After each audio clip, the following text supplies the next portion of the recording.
I'm very happy, and that's why probably I'm here to share it also. And yeah, I mean, it's been life changing, and that's why I've been saying that I am much more sorted than before. Like, I am sorted. I love it. Now, how do you deal with it? Like, you're constantly upset, you're constantly, you can't sleep. It was that level. And then at that time, I was like, something has to save me, because I'm just getting into a loop of thoughts and it's never ending. And, then I realized your mind is your biggest enemy, actually, and you just got to, like, really hold it.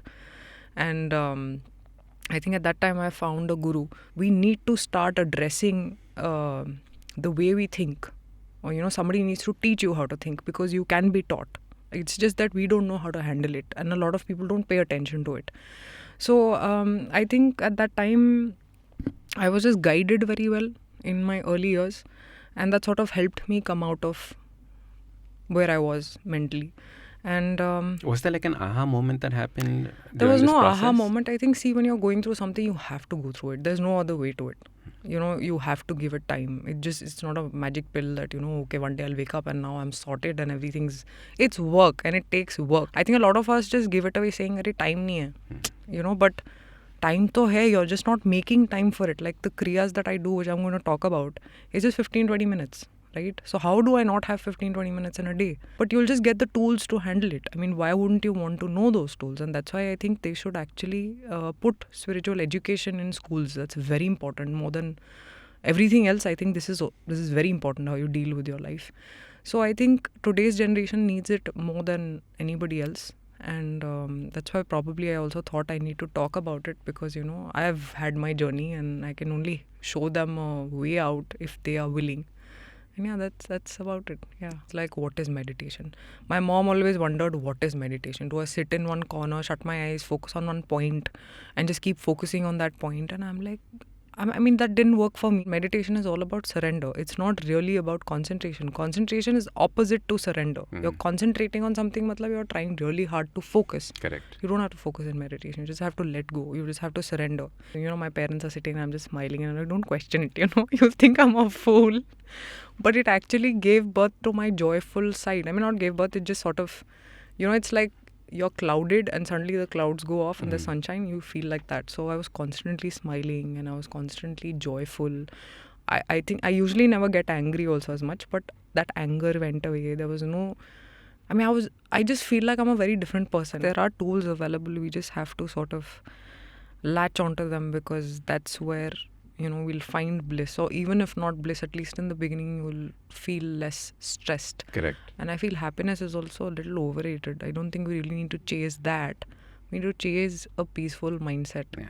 And that basically, it's a joyful state. It's different from happiness. So I don't think we really need to chase. I just want to be happy. I just stop chasing happiness, dude. Like, I think first we need to stop focusing on that negative thought process, because a lot of times we sink ourselves down. Like, it's a loop. It keeps coming back to you. That is exactly why we need meditation, or, to understand what meditation is, because it took me 10 years just to understand what it is. Can I sit in one corner and focus? No, I can't. Oh, but it's not focus now, so it's changed my, yeah. So I think there are tools now to sort of come out of it also. So if they're giving so much importance to depression and they're giving so much importance to social media, which it's a boon and a bane, but they should take out those 15-20 minutes and give it a shot. Do you ever take on karma? I mean, it's a very complicated relationship. Everything that comes to you in your life is your karma from the past. And however you react to it today will form the karma of the future. So your reaction is the only thing that is in your hand and nothing else. So that's what has worked for me. So I've understood, okay, even if my enemy is supposedly my friend, because they're actually helping me become a better person. Correct. So that's helped me move on. That's helped me forgive people. And, so now I have... It changes the perspective, Yeah. right? We were talking about what are things that this 24-year-old can do to make 25 not suck and actually make it amazing. So one is read then. I also feel that there's too much of... See, I understand social media is something that you need to be on. That's why your work is. That's where a lot of our work also happens on social media. But you need to disconnect from it also. Like, you're constantly at it. There's a quote I read. It's like a fridge. You open it. There's really nothing and you shut it again. Yeah. You're just wasting your time. So what I did was I switched on the screen time on my phone just to understand how many hours I'm wasting on social media. And initially it was about 5 hours. Wow. That's also less, trust me. And then, It's a wormhole, right? You can just like get lost in it. and then I think I came back to like 1 hour, 1.5 hour, and then I was also realizing, okay, this is mostly work. But yeah, I mean, you need to know where to disconnect, because nothing on social media is real. Everything is fake. There is nothing real. You see me smiling. Yes, I usually smile. But maybe I'm really depressed, but I'll smile for the camera and put it on social media. That's just how it is. Yes, I'm also a part of it. And I'm totally telling you, yes, I am a part of it. Yeah. But I feel you need to be disconnected from it. That is one thing I would really tell this generation. And also they're obsessed with these numbers on Instagram. Oh, how many numbers do you have? I think that's very depressing. Do you have a gratitude practice? So yeah, when I go into my meditation, I think of my guru, and I'm also a Shiv Bhakt. Like, I believe in Shivji a lot. And there is gratitude that I give to my Shiv, to my God.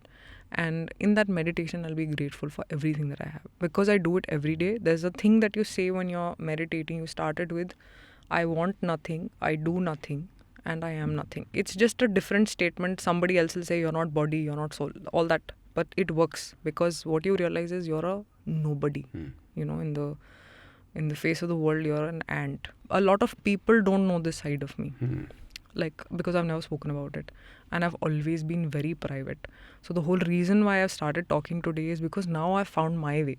You know, now I just have to show them the light that, okay, this is what worked for me. If in any case, even if it changes one life, I'll be grateful for it. You know, you seek your meaning, in life.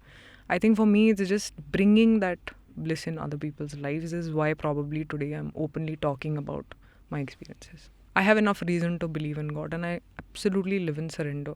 So for me, spirituality is really coming to a place where you have no desire from that standpoint, where you just surrender to the universe, to God, to whoever you believe in, and see how your life takes a turn. But the mind is such that it will always bring back the chatter. So you need to control it. So for me, spirituality equates with, of course, being in a joyful state and understanding life and understanding yourself. Yeah. Understanding life, understanding yourself.